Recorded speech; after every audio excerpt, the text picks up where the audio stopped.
Hello बच्चों, let's read the question. The question said that on adding a catalyst to a reaction, equilibrium constant dash. Okay, तो जब हम लोग कोई catalyst को किसी रिएक्शन के अंदर इंट्रोड्यूस करते हैं, ऐड करते हैं बच्चों, तो इक्विलिब्रियम कांस्टेंट पे क्या फर्क पड़ेगा, ये हमें बताना है। तो आइए बच्चों सॉल्व करते हैं इस क्वेश्चन को एंड चेक करते हैं इसका करेक्ट आंसर क्या होगा। एंड फर्स्ट ऑफ ऑल यहाँ पे बात करता हूँ की कॉन्सेप्ट। तो बेसिकली ये क्वेश्चन आया बच्चों केमिकल इक्विलिब्रियम से। Chemical equilibrium, okay. And catalyst को ऐड करने से इक्विलिब्रियम कांस्टेंट पे क्या फर्क पड़ता है? तो बेसिकली कोई फर्क नहीं पड़ता बच्चों। यहाँ पे मैं एक पॉइंट लिख सकता हूँ, कैटलिस्ट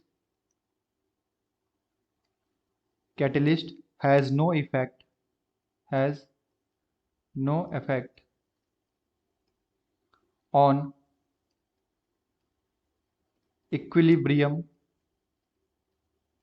स्टेट और इक्विलिब्रियम कांस्टेंट।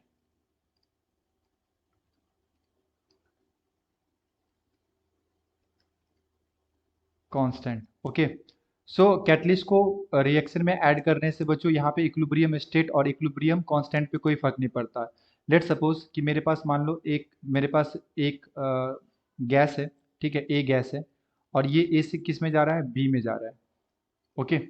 ये बी गैसियस में जा रहा है और यहाँ पे मैंने कुछ सी कैटलिस्ट यूज कर दिया। तो ये कैटलिस्ट का काम क्या होता है? ये कैटलिस्ट का काम होता है बच्चों, ये जो रेट ऑफ रिएक्शन है ना उसको इंक्रीज कर देता है। Catalyst increases, catalyst increases rate of reaction, okay.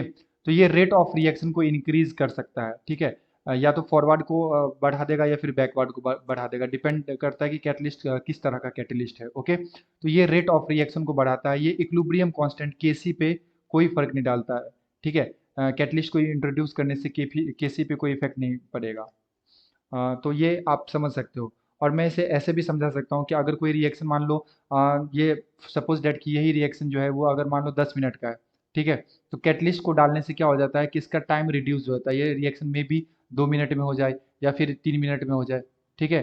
तो कैटलिस्ट क्या करता है, टाइम को रिड्यूस कर देता है, रेट को इंक्रीज कर देता है, बट इसका कोई भी इफेक्ट इक्विलिब्रियम स्टेट पे और इक्विलिब्रियम कांस्टेंट पे नहीं होता है। इसको डालने से कोई फर्क नहीं पड़ेगा बच्चों, ओके।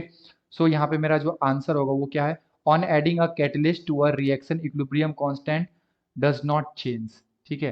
तो मैं यहाँ पे आंसर क्या लिख सकता हूँ, डज नॉट चेंज, कोई भी चेंज नहीं होगा यहाँ पे, ओके।